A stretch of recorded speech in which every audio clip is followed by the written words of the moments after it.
Bueno, el día de hoy están con nosotros, compañeros, siéntense por favor, de la Agencia de Transformación Digital y Telecomunicaciones. Está su titular, José Antonio Peña Merino, y está Norma Solano, que es coordinadora nacional de Transformación Digital, y Jorge Luis Pérez, coordinador nacional de Infraestructura Digital.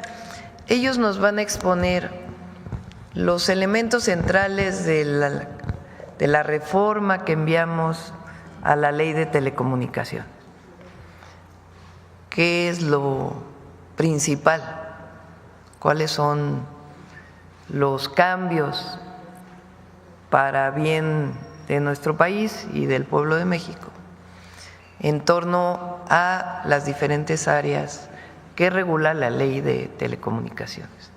Entonces lo va a exponer Pepe Merino y hacia el final de la conferencia, como siempre, el detector de mentiras.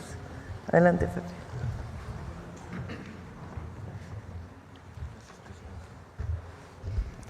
Buenos días.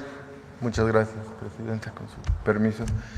Como adelantaba la Presidenta, les queremos contar de la nueva ley en materia de telecomunicaciones y radiodifusión, qué es lo que regula, cuáles son los cambios más importantes de la nueva propuesta y algunas precisiones y unos datos sobre conectividad. Siguiente, por favor. ¿Qué es lo que les decía, no? Lo que regula la nueva ley, perdón si regresamos, el acceso a Internet en México, para que ustedes tengan una idea comparativa con otros países. ¿Qué cambia, qué contiene la nueva ley y algunas precisiones a la iniciativa? Siguiente, por favor. Ahora sí, siguiente. ¿Qué es lo que regula la ley? Básicamente todo el ecosistema de telecomunicaciones. ¿Qué es telecomunicaciones?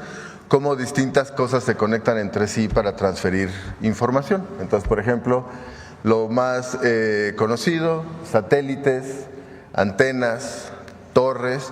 Entonces, de un satélite a una torre, de la torre a una computadora o a un celular, o bien puede ser también por cable, ¿no?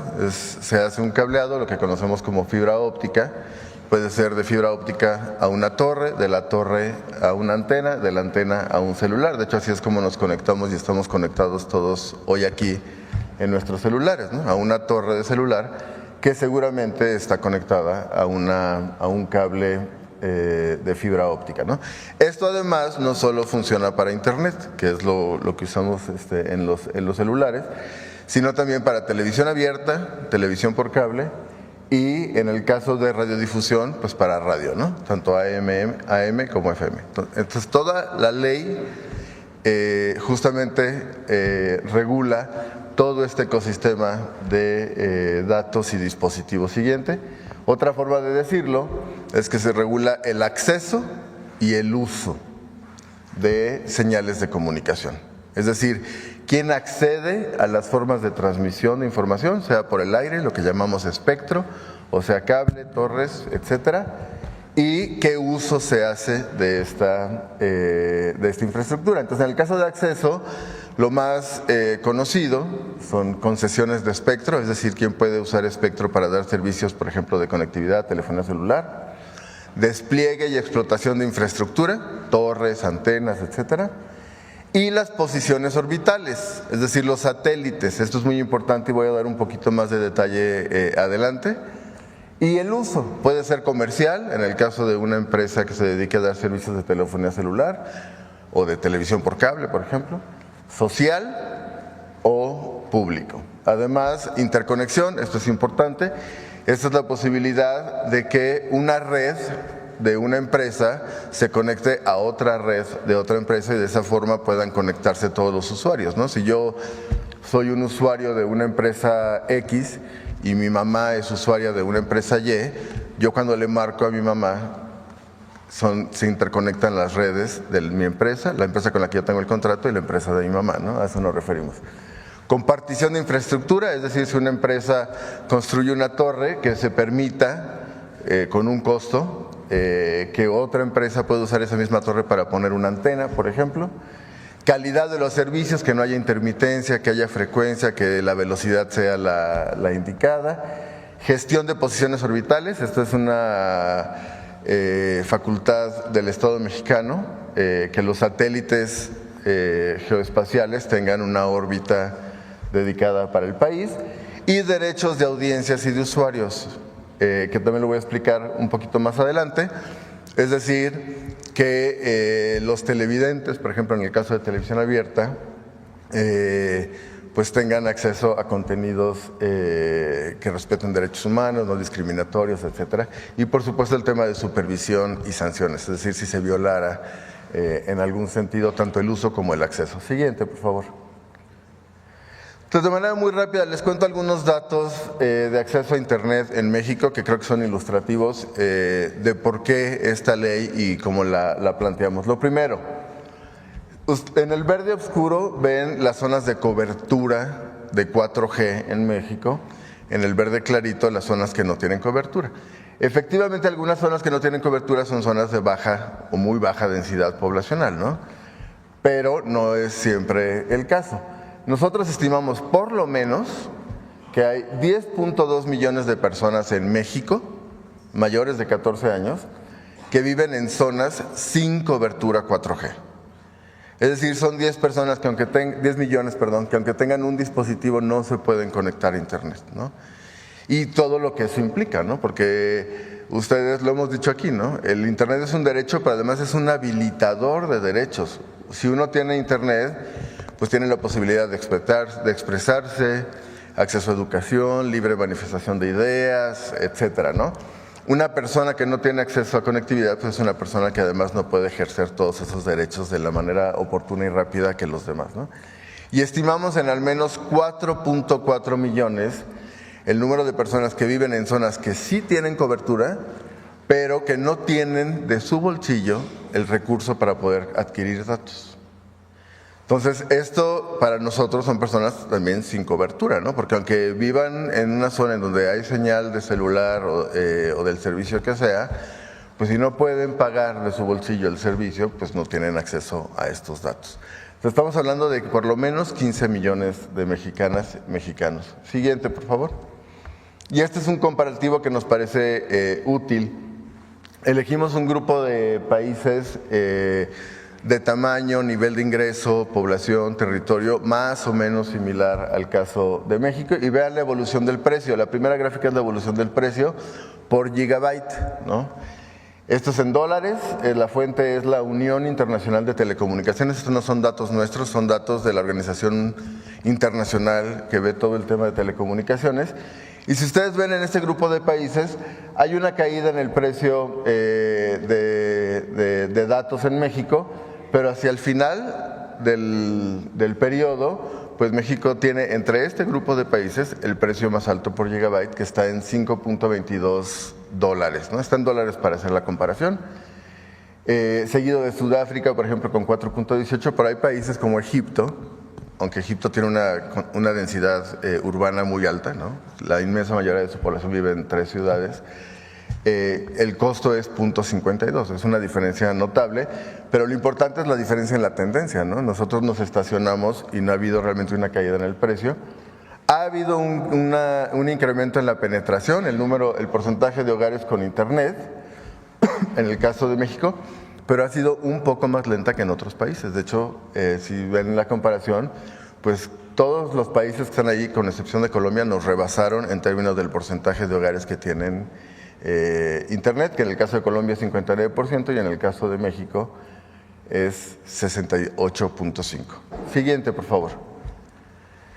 Ahora, hubo un esfuerzo importantísimo en la administración anterior, bajo la presidencia del presidente Andrés Manuel López Obrador, vía CFE, TIT, de instalar muchísima infraestructura, antenas, cables, fibra de gobierno para dar conectividad a zonas sin conectividad. Fíjense ustedes el dato. De 2018 a 2024 pasaron de 13,000 a 141,000 localidades conectadas. Esto es con una red pública, ¿no? Que es la red de 700 megahertz, y de 40 millones, ahí falta una L, una disculpa, a 97 millones de personas. Esto permitió que, por ejemplo, el año pasado se lanzara un programa que se llama Conectividad para el Bienestar, que entregó 2.9 millones de tarjetas SIMs para celulares, con un servicio gratuito para 2.9 millones de dispositivos, de personas, con 5 gigas mensuales y 1.500 minutos. Esto es para conectar justamente a personas que viven en zonas con cobertura, pero que no tenían medios económicos para solventarlo, ¿no?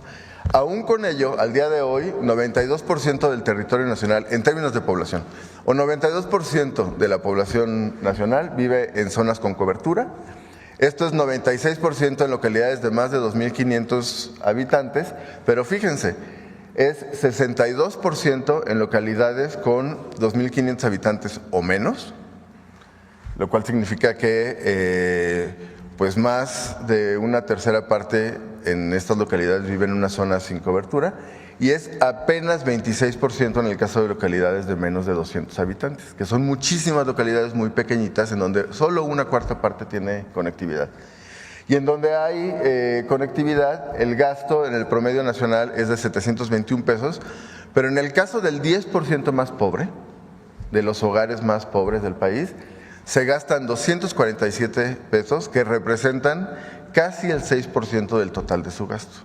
O sea, sí es un gasto oneroso en términos del ingreso y gasto del 10% de menores ingresos, ¿no? Esto les da un contexto que a mí me parece importante, ilustrativo, de por qué los cambios que incluimos en la nueva ley, ¿no? Siguiente, por favor. Siguiente. La que presentamos, que presentó la presidenta, es una ley para conectar a todas las mexicanas y mexicanos.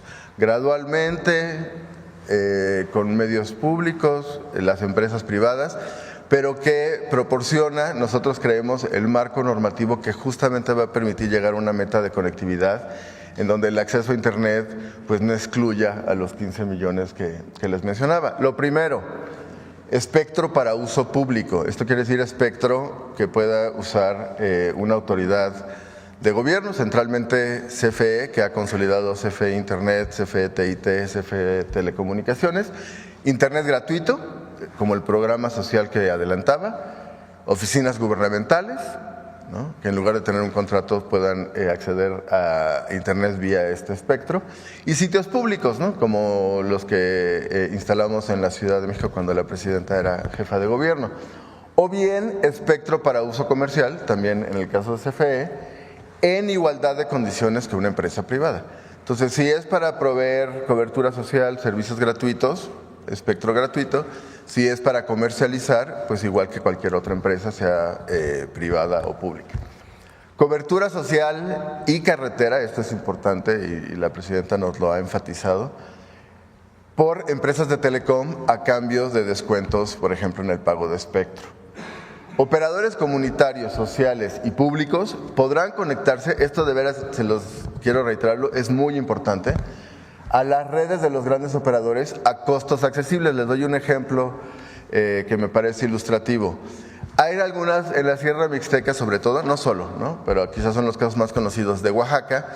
Hay algunas redes locales en municipios, localidades, que sirven para que los habitantes tengan algunos servicios de conectividad o bien de telefonía local, ¿no?, que puedan hablar dentro del mismo espacio. Si esta red, usando esta red, quisieran usarla, por ejemplo, para hablar con su hermano que quizá vive en Estados Unidos o en la Ciudad de México, donde sea, es imposible si no existe esta interconexión. Y para estas redes comunitarias a veces es imposible porque los costos de interconexión son muy altos. Con la ley lo que queremos es que esta interconexión ocurra en el caso de redes comunitarias sociales y públicas a un costo accesible y que usando la redcita local puedas hacer llamadas a las redes de los grandes operadores. Compartición de infraestructura bajo tarifas accesibles y no discriminatorias, es lo mismo, ¿no? Si hay una torre de Altán, Telcel, de la empresa que sea, que la pueden usar otros operadores. Acceso fácil a espectro, esto es bien importante, para otros fines que no son fines comerciales, por ejemplo, educación, investigación. A veces hay universidades, investigadores que hacen experimentos usando espectro, pues no podemos pedirles las mismas cosas que le pides a un operador muy grande, ¿no? Industria y automatización, esto es bien importante y se vincula muchísimo con el Plan México que se ha presentado aquí varias veces.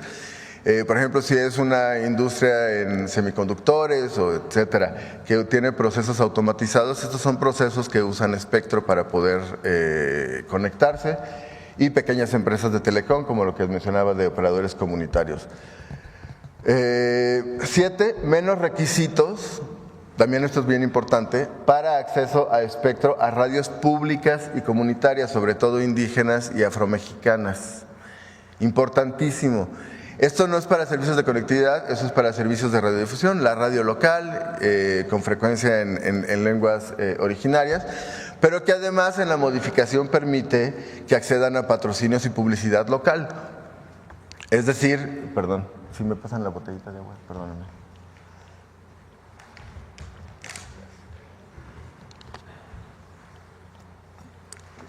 A lo mejor no se va a anunciar una empresa global, pero sí se puede anunciar la papelería, la tienda de abarrotes, cosas de la localidad, de la comunidad, que puedan aprovechar la radiodifusión para ello, ¿no? Y eso sirve para que estas radiodifusoras pues se financien un poquito, ¿no?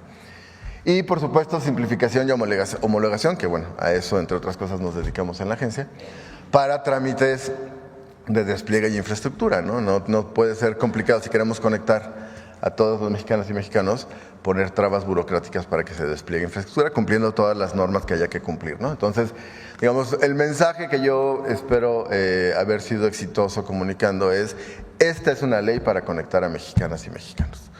A los 15 millones por lo menos que hoy no tienen acceso a datos y que por tanto no pueden ejercer su derecho a Internet y todos los derechos derivados de acceder a Internet. Siguiente, por favor. Otros cambios importantes, me voy más rápido. Derechos de audiencias, estos son derechos que se adquirieron en 2014, luego se eliminaron en una reforma del 2017, de una reforma que ustedes conocen, y luego la Corte Suprema declaró declaró inconstitucional la reforma del 17, códigos de ética y de defensorías de audiencias, y esto permite, por supuesto, que las organizaciones de audiencias puedan defender derechos de audiencias. Segundo, derechos de usuarios, muy importante. Yo no tengo por qué tener un dispositivo, un celular, que está amarrado a un solo proveedor de telecomunicaciones. Yo tengo el derecho de acceder a un dispositivo que está abierto, que le puedo poner la tarjeta, el chip, la SIM de cualquier empresa y va a funcionar. Y que no tengo que estar buscando dónde recargo el saldo de una empresa en específico. Yo tendría que poder recargar el saldo de cualquier empresa, del tamaño que sea, en cualquier establecimiento que venda saldos, ¿no? Tercero, medidas para no perder recursos orbitales, es decir, que el país no pierda órbitas que hoy están a nombre de México. Y en su caso, planes de contingencia en reemplazo, ¿no? A veces los satélites se mueven, se desvían, se desorbitan, es el término que usan los expertos. Entonces, pues el plan de contingencia para poder reemplazar y no perder, por supuesto, la órbita. Lineamientos para ordenamiento y retiro de cableado, es algo que iniciamos en la Ciudad de México también a instrucción e iniciativa de la presidenta cuando era jefa de gobierno.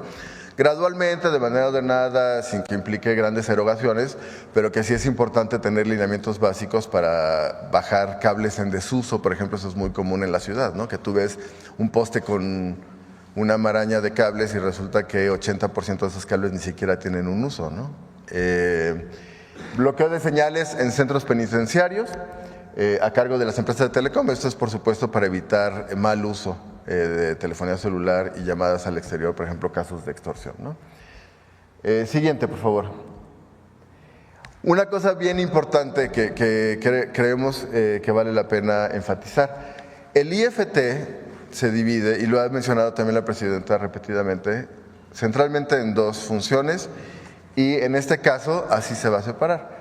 La Autoridad de Telecomunicaciones, con lo que yo les acabo de explicar, y aparte el tema de competencia económica, que se iría a la nueva Comisión Antimonopolio, que estaría en la Secretaría de Economía, ¿no? Entonces, no es una iniciativa de ley que concentre más atribuciones en un solo lugar, de hecho, al contrario, ¿no? Separa las dos atribuciones: cobertura para el regulador de telecomunicaciones y competencia para la Comisión Antimonopolio, que además esperamos, por supuesto, tenga un efecto en una caída de precio de servicios que no se ha observado en los años recientes, como les mostré en la gráfica, ¿no? Siguiente, por favor. Y ya con esto termino. Algunas precisiones a la iniciativa que es importante señalar, que la presidenta ya ha adelantado algunas. Siguiente. Uno, impulsar decisiones colegiadas, un órgano desconcentrado, sectorizado a la agencia, que tenga independencia técnica, muy importante. Esto implica no solo el consejo de manera colectiva, sino que haya capacidades técnicas instaladas en el organismo, porque este es un tema, como ustedes se imaginarán, pues muy técnico, de muchas cosas, mediciones, etcétera, ¿no? Con 5 consejeros propuestos por el Ejecutivo, la presidenta, y ratificados por el Senado. Segundo, la aclaración que ya hice, pero que vale la pena enfatizar, de espectro para el gobierno, en específico CFE, ¿no? Gratuito para temas de cobertura social, en igualdad de condiciones para temas comerciales. Tercero, el artículo 109, que causó cierto malentendido, polémica. Esto era un artículo pensado para acompañar un artículo que ya existe hoy en la ley del IVA, que es el 18H, para plataformas de venta de bienes. Pero bueno, para que no haya ningún espacio de duda, y como lo mencionó la presidenta, aquí no hay censura. Al contrario, ¿no? Una ley que promueve conectividad, que promueve que más personas se puedan usar datos y manifestar sus ideas y usar redes sociales, es una ley que claramente va en el sentido contrario. Entonces, pero para que no haya ningún espacio de duda, malentendido, se elimina y se queda, como también ya lo había anunciado la presidenta, la imposibilidad de transmitir propaganda de gobiernos extranjeros, excepto, por supuesto, temas turísticos, culturales y deportivos. Por ejemplo, ahora que viene la Copa del Mundo, que vamos a compartir sedes con nuestros 2 vecinos del norte, ¿no? Entonces, eso sería. Espero haber disipado algunas dudas. Por supuesto, abierto a sus preguntas, y muchas gracias, presidenta, por todo.